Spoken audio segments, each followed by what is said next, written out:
Welcome here to a very special wake-up call with Dan Tortora with the Dolphin Dive, diving into the stories of student athletes, coaches, as well as administration, future Dolphins, and alumni. On today's broadcast, we have the opportunity to spotlight the LeMoyne Dolphins women's lacrosse team and head coach Liz Beville here with me, picture in picture. Liz, how are you? Doing well. How are you, Dan? I'm doing well, and you and I have the opportunity to speak on a 2-0 team here for LeMoyne Dolphins women's lacrosse. One on the road, one at home. So these first couple games, just bring me into what you took away from playing up against a top 11 team in Mercy on the road, and then coming home and playing another top 25 in Roberts Wesleyan. Yeah, so Mercy always gives us a great battle. They've been our opening game, season opener the last few years. It's been a one-goal game, I think, both of the games previously to this. So this was a pretty big win to win by a handful of goals this time. But a lot of credit to Mercy. They're well coached. They're physical, mainly made up of girls from Long Island. So they just play with this different attitude that I'm trying to instill a little bit into our players. But they're tough. They're very tough. And they gave us a great run. They gave us a great game. Unfortunately for them, they had several cards. It was the most cards I've seen in a game probably ever. Total, I think there was 15 between the two of us. So we really took advantage of being man up and found the back of the net a couple times on some man up opportunities, which ultimately got the win for us. So that was a great battle. And then to turn around, and Roberts Wesleyan, again, very physical team. I think we were ready for it. We kind of knew it was coming, and having Mercy kind of prepared us for that physicality of the game. Again, kept it kind of close. We had a little bit of a slow start. I'm going to blame it maybe on the weather a little bit. We weren't quite warmed up, but we figured it out at halftime and just kind of put our foot on the gas and really didn't let up the rest of the game, which is great. When you see these first couple games, like you said, winning the way you have and having that separation against Mercy and then having a 10-goal victory against Roberts Wesleyan, what about this team going into the season maybe showed you that you could come out and have that fire right away? I mean, did you see that this team had the capability to come into the season and start as hot as they have been and score as much as they have? Or is this something that's maybe pleasantly surprised you that what you expected is a little bit better? So I would definitely say it's a pleasant surprise. We had a lot of illness during the preseason, injuries, different things. So our starting attack group didn't get as much practice together as I would have liked. So to see them come out and be able to really play together pretty seamlessly, find the back of the net has been a great surprise. I think we knew our defense was going to be our strongest asset. We returned obviously Paige Crandall and Cage, and then most of our starting defensive line. So for them to be able to come in and just really pick up where they left off last year is great to see. We have two new players helping us out on the draw circle and on the draw control itself. So that's been awesome to see how they've been able to step up, and we have some options. So as young as we are, we also are deep. We have some bodies and some people that we can put in if something's not going right, and we just make a change.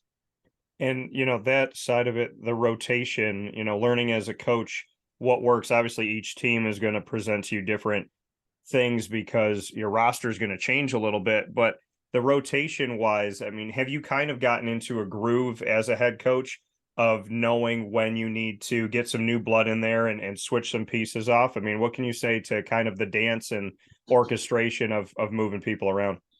Yeah, I mean, I think generally at this level, you're not going to make too many changes really in the defensive or offensive end. It might be based on personnel or game, kind of what their defense is running. If they're running a zone and we're not able to drive a lot, we're going to look for more cutters that we're going to filter through the lineup. So I think more at the midfield, that's where we see some changes. And I think that's where our strength is actually. We have right now, we're actually running two midfielders with an O mid and a D mid. So I think that's been beneficial for us. And then we have a second line ready to go, and even a third that we started to see get some runs yesterday. So I think as the years goes on, it just changes every year. It's not really one of those like you figure it out. because your team changes every year. So you got to just figure out which players are going to help you win and where their strengths are. Having this program and being able to grow this LeMoyne Dolphins women's lacrosse team, for you personally, what has this meant? Because obviously we talked about it before, lacrosse is in the family, coaching is in the family. To have the Dolphins across your chest and be the leader of this unit from season to season, what has that done for you and how rewarding is it? Yeah, I just said this the other day to somebody. I just feel very fortunate to have landed at a program where there was already success and that we were able to pick up right where the previous coach and Coach Taylor had left off. So, I wouldn't personally have any success as a coach if I didn't have that team that I first had here. It's prideful. Don't get me wrong, but the players are the ones on the field, and I say that all the time, and they've just bought into what I've been telling them to do. And so there's nothing really much better than that when you have those connections and they've gotten that trust and respect in you as a coach. But again, at the end of the day, the girls are the ones on the field that have to get the job done. And I give them all the credit to be dedicated and to execute our game plan every game. You had mentioned one of your key players here coming back this season, and I wanted to spend some more time with Paige Crandall, your goalkeeper. Just what Paige has done in the back line of that defense to offer you the opportunity, like you said, our strong suit is our defensive side. Just what Paige has been and how she's evolved in her time at LeMoyne. So Paige, it's actually funny when you kind of think back. Hannah George was the starter Paige's freshman year. So Paige actually was on the bench. She was our backup goalie in 2020. Hannah was an amazing goalie, All-American. They're two totally different players, completely different goalies from one end of the spectrum to the other. But that's where Paige started. Paige started as a backup. She would have gotten time had that season progressed 100%. But then she was able to come in the next year. She earned goalie of the year, 2021. And then last year, I think she struggled a little bit at times. She had some really great games and she had some games she wasn't on. I think the biggest thing that happened over the summer was Paige was able to play for Team Haudenosaunee, represent her heritage, her background. She had an excellent summer playing for the team against world-class players, and she was on fire. And I'm just really excited that she was able to quite literally pick up where she left off this summer, starting with 11 saves. I mean, you really can't ask for much else than that. She loves the game of lacrosse. She's passionate about it. She's dialed into her position and what she needs to do to make her a better player. And she stepped up a lot this year vocally. So that's been also a great change to see her actually come out of cage and engage with the defense or help our younger defenders in practices understand what they're doing wrong and where they need to make some changes. So her progression has been amazing to kind of see. I knew she always had it in her, but I really think she's going to play at a whole new level again this season. That coming from Liz Beville in this Dolphin Dive for the LeMoyne Dolphins Women's Lacrosse Spotlight on Wake Up Call with Dan Tortora and our exclusive multimedia marketing partnership. Liz, this team is mostly comprised up when we look up and down the roster of the state of New York. I know there's some Florida in there, there's some Maryland. Your vision as you progress forward in recruiting, do you want to branch out and always kind of, have a little bit from outside of state? And at the same time, how well do you feel like these ties are inside the state of New York? Because recruiting New York, upstate, central, downstate, wherever it may be, is a huge part of what I do here on Wake Up Call, because there is so much talent. And I feel like lacrosse in many communities in the state of New York, as you know, is terrific. So just that balance of trying to bring in maybe some faces that nobody's seen before, and at the same time to keep all of those strong ties in New York. Well, I think as long as Central New York is a hotbed of lacrosse, we have to keep recruiting here. We're going to bring in players that are going to help us win at the end of the day. So to me, it doesn't matter where they're going to come from. I think Izzy DeFato is a great example, though, of somebody that's been able to come in. She started for us on the draw yesterday. We thought she was a better, fit, but Reagan has those capabilities, and she's from the Binghamton area. But Izzy is a player from Florida. She's not from Central New York. Her high school experience was different in a sense than all of our players, and how she kind of progressed throughout high school, and her club ball and all those things were slightly different. But at the end of the day, she's still a very great player. She's dynamic. Again, she's somebody that's on the draw for us. So she's stepping into a role that people might look at the roster and say, oh, who the heck is this kid? I never heard of her. Well, yeah, she's from Florida. But we're always, that Central New York connection. There just is so many ties to it, whether it's the girls playing in high school together, they play club ball together, they know professors already at LeMoyne. There's just so much more to it than just the fact of where they're from. I think that connection and relationship piece is really what plays a bigger tie into it. I can't use names, but example being for our 24s that are committed right now, 5 of them are from the same club team, so it's one of those things where we're gonna recruit the talent from wherever we need to. Would I love to expand and make our team a little bit more dynamic in their backgrounds and what they can bring? Absolutely. And I've said that kind of to recruits, maybe one out of stater per class. We've been able to do that now with Emma and Izzy. Next year, we don't have out of state. We have Long Island coming in, which for some of our girls may as well be out of state. But we're really excited to, even start branching a little bit more into Long Island area, which is 6 hours away from us. So for us, that is pretty far out. It's not, central New York. So that's a big pickup for us as well. But again, we're going to bring in players that are going to help us win. And so if they continue to help us win and they're from Central New York, come to LeMoyne. Let's do it. What do you love about the recruiting trail? What fires you up about it?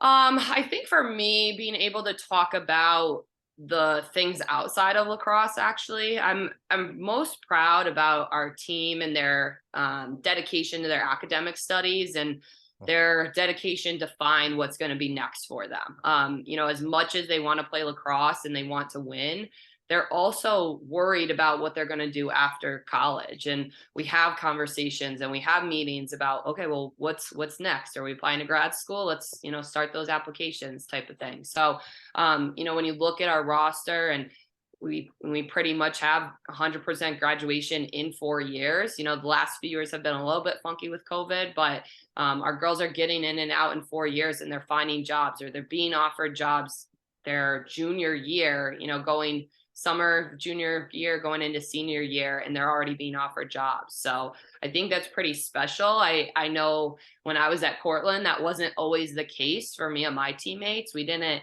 know really what we were going to do next. It took us a couple months to figure it out. And these girls are pretty much done with the season, take a few weeks off and then they're off working already. So that's just something I love to promote about our program. I think it resonates well with parents, of course. But it's just something, it's one of those things off the field that as high school kids, they're not always thinking about, but now it gets the wheels turning a little bit. So to talk about, obviously the success on the field is great, but I think what we're doing and the type of people that we're putting out into the world once lacrosse is over, that's really special and gives me a lot of pride. And you speak on pride, and you and I have talked about this before. Women in athletics, and there are things that had happened on the road where if you had a volunteer coach or something like that, they would go up to that coach and not come up to you based on, gender and whatnot. Where are women in not just in lacrosse, but in sports in your mind? And is there a better job being done at making sure that everybody has an even playing field? Because that's important. Yeah, so I think there's a lot of stuff going on right now all over, just promoting female coaches and females in athletics. Obviously, we're in the 50th year of Title IX, and so that's been a big push over the last year. But there's just so much work to still be done. And the best thing I think we're doing is during the season we do weekly worksheets and we we have the girls write affirmations, we have them write out intentions. And it might be something little and silly that they don't love doing every week, but it gets them thinking a little bit, and trying to figure out what they are passionate about and what their intentions of that week are going to be. And I think it's something they'll be able to carry with them down the road. But as far as, when you talk about a job that gets to push that and help female student athletes understand where we are, where we came from, and what needs to be done. I mean, that's why I love my job, because I get to do that every day. I get to have those conversations and we explain those things and we talk about advocating. That's been a big thing over the last few years, is like how to even just advocate for yourself.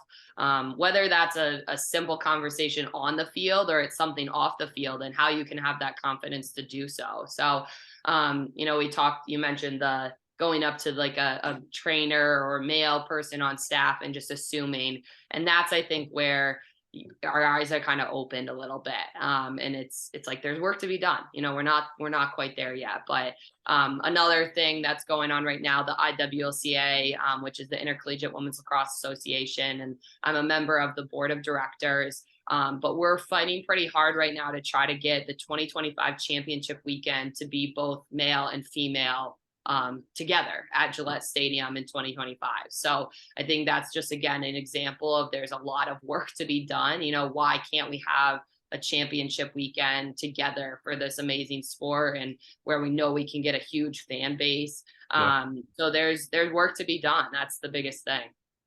Well, and you mentioned that, and that's something that I've seen. It's in multiple sports to do something like that, to try and create that connection and saying, hey, you know what, show up a couple days before, a couple days, stay a couple days later and get to see it all. So being on that board, I mean, how rewarding is that for you? And do you feel like you're making headway in championship week in 2025? Yeah, we're a little bit, our executive director, Liz Robertshaw, I'd give her, most of the credit there. She's the one that has the time to dedicate really to that. But I think being a voice of, hey, this is why we should do this. That's something that those are those conversations that board members have to have with people. I find the job really rewarding. Obviously, it's not, you're not getting paid to do this. It's a couple times a month that we're meeting or having discussions about things. But it's pretty cool to see kind of the business side of it. Because as a coach, obviously, you run your own program and you have to do budgeting and, meals on the road and planning and all of that. But from a bigger organization standpoint, to get an inside look at that, I think is pretty special. I want more coaches to get involved and want to run for the board, because I think it is something that's important, and we need vocal people out there that are going to promote our sport, promote our program, and do the right thing. And again, that championship weekend, right? That's kind of like the right thing. So that's what we're working on right now, but it's definitely a rewarding experience for me. I've already started contemplating if I'm going to run for a second term or what I'm going to do there. Because now that I've done this, I think I'm on year 2 now. I'm like, what did I do before this? It's kind of one of those things other people would not say the same thing. But I just really love the service work part of it. And again, it's something that I do because I enjoy it.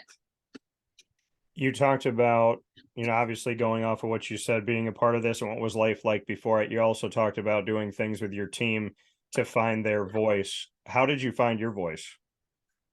Funny you asked that, because I was a very shy kid. I was always, I think I'd started playing basketball in second grade. Lacrosse actually came a lot later, but my parents tell the story of me going to basketball practice, and I would not go unless my dad was right next to me, helping coach. So I was very shy growing up. I think when my family moved, I moved right before high school. I kind of had to start getting out of my shell a little bit, because I had to start all over. I had to start with new friends, new school, new, talk about a switch, new experience going from like middle school to high school.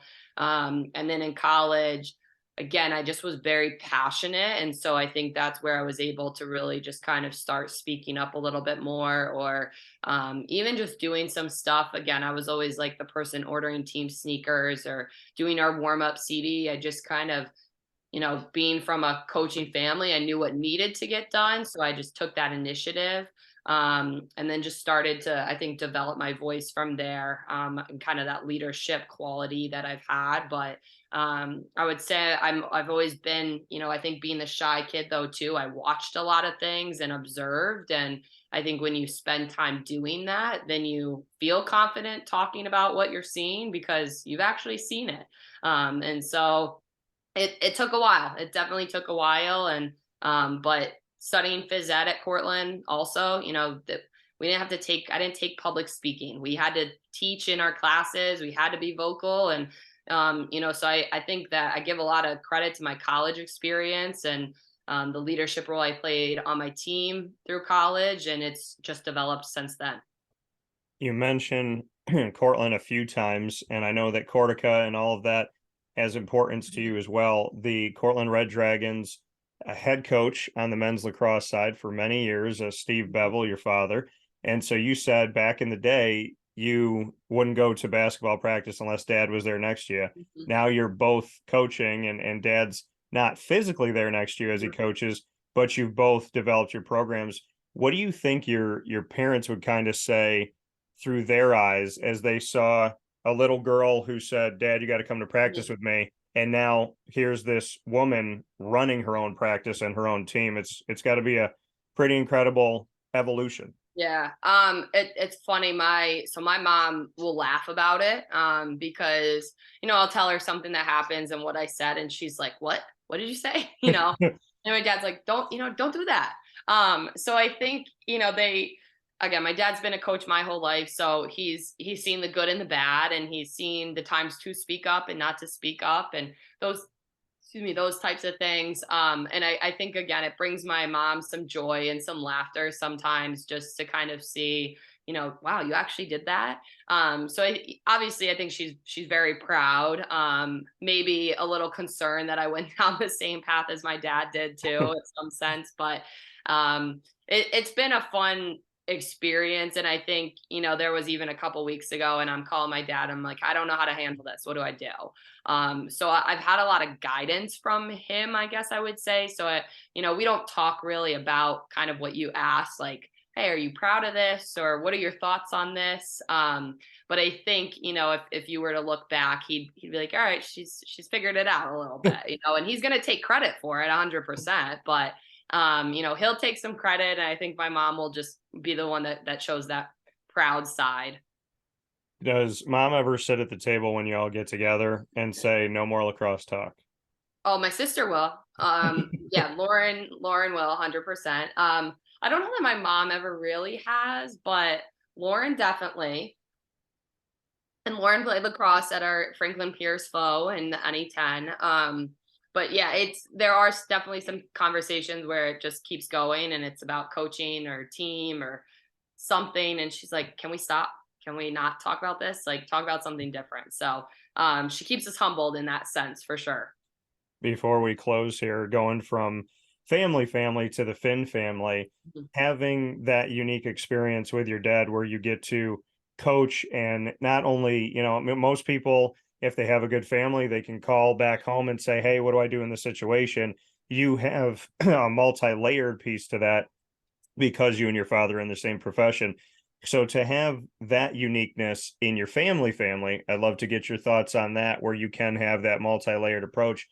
And then if you really do, we talk about Finn family all the time, if it really does feel like a family on the heights. Yeah, so I'll start with your first question. I think, a perfect example last night. We obviously had a game. My dad had a game. I was probably already in bed around 9:30. I was pretty beat from the day, but he finally calls me to kind of decompress the game, and we just chatted. How'd your game go? How'd your game go? What we need to work on, the good things, the bad things, and then he.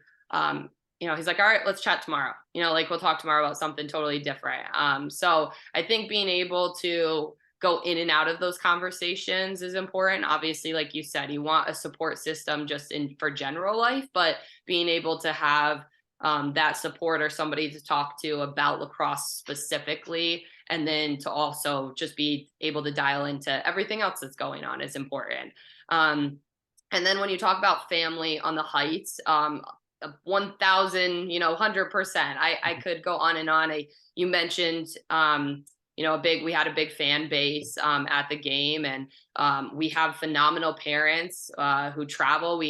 Emma's parents from Maryland actually came every Wednesday. They can make our Wednesday games. So to be able to see all the fans out there is just so awesome. And it truly is family. I can even speak to that. And last summer I turned the big 3-0 and had a little get together just at my house, but some of the parents were invited because to me, they've become my family. And this group of girls, obviously, we've been through a lot together, especially the senior class we came in together and started in COVID. And so they've definitely felt like family to me. And I know for the girls, they don't take that word lightly. That's something that, we say in the locker room before our games. And it's that simple reminder that you always have more than obviously your immediate family, but you have your coaches, you have your teammates, and then you have their families as well that are going to support you. And we've had some players go through, deaths in the family, losses of grandparents, and we're always there for each other. And so I think our, females are always going to show that emotion a little bit more than probably males will, but we are a very close-knit group, and family is definitely the way I would describe our team. Well, I love that, and I appreciate that very much so. And a couple notes here. You talked about the fans showing up in Central New York when you start playing. Weather isn't always accommodating, and the snow/ice was all around, not on the field, but all around the field. Being in those situations, do you, I feel like at some point you kind of get used to it in a way, but we're still warm-blooded human beings. So, just bring me into the uniqueness of that, because there's other teams that have started off their season. And I said it to AD Bob Beretta when we were walking down the ice stairs yesterday to come onto the field. I said, Bob, you think down in Central Florida or something like that, you feel like they're having the same conditions right now? So it's very unique. Mm-hmm. But maybe it even speaks more to the passion of Central and Upstate New York that these student athletes are just used to starting off their seasons where there's a snow pile in the corner. Yeah. I think we go back to your recruiting question of why keep recruiting Central New York kids? Well, because they get it and they understand it, and it's not new. And, I give Izzy a lot of credit. I'm like, every day that's freezing, I'm like, are you okay? Are you all right? So it's funny. My grandpa texted me right before the game. He goes, how's the weather? And he's down in Florida right now. And I'm like, well, it just started snowing, but show goes on. So you're 100% right. We become accustomed to it. We're used to it. We talk about it. All of last week during practices, when it was windy and it was cold and it was snowing, I said, it's going to be like this at Mercy, because every time we go there, their field is right on the river. River is literally behind it. Which you couldn't even see the river because of the fog and the weather conditions, but we anticipated it. We talked about it. We put it out there, and then it just is what it is. So, is it ideal? No. And it gets chilly and it gets cold. And last night it was starting to get dark too. So we're like, we got to get this game going. But it definitely is one of those things that having so many players from Central New York, it's kind of just is what they know. And so we rock with it, and we just play our games, and we layer up on the sideline and do what we need to, I'm sure you see players kind of doing some jogs up and down the sideline as the game goes on, but spring sport, I don't really know about that. We may as well call it a winter/spring, but I've said in my next life, I think I'm going to be a basketball coach. We might have to switch sports in my next life. Yeah, well, I could tell you playing basketball all my life, as cold as it was outside, we only had to deal with it for about 2 minutes. So, exactly. So last and final word, Liz, to those that haven't been out to a game yet, haven't seen LeMoyne women's lacrosse, why should they come to the Heights or on the road to see these Dolphins play this season? I think anyone should come watch us, just because we've been through, I mentioned this before, this program, this team, the senior class, the fifth years have been through so much in the last 4 years. I think we have something really special going on this year. Starting the season 2-0 in tough situations, tough weather conditions. Hopefully the weather gets better and we start playing better too. But this is a fun team to watch. We are very dynamic on the attacking end. We have great defensive stops, Lily LaCastro, Savannah, Taylor, just so many options, fun players to watch on defense, and Paige and Cage. And so I think you're going to enjoy watching the way that we play, watching our players and their style of play. We want to be disciplined, but we like to have some fun out there when we're winning. So I think you're not going to regret coming to watch us play. I think I'm going to have to steal Paige in the cage. I like that. Yeah. Yeah. So that being said, Liz Beville here in this edition of Dolphin Dive and our exclusive multimedia marketing partnership with the LeMoyne Dolphins on the Heights women's lacrosse. Head out and see them, and you have a game to go to as we speak with you today on March 8th. You have the opportunity to come out and see the team at home and watch yet another awesome game coming up for you against Damon University. And that'll be at 4 p.m. here March 8th on Wednesday at Ted Grant Field before the team heads on the road. Liz, as always, thank you for your time and thank you for what you do to not only coach this team and have success with the team, but to build up the women on your team and to build up the community on the Heights. I appreciate it. Absolutely. Thanks so much, Dan.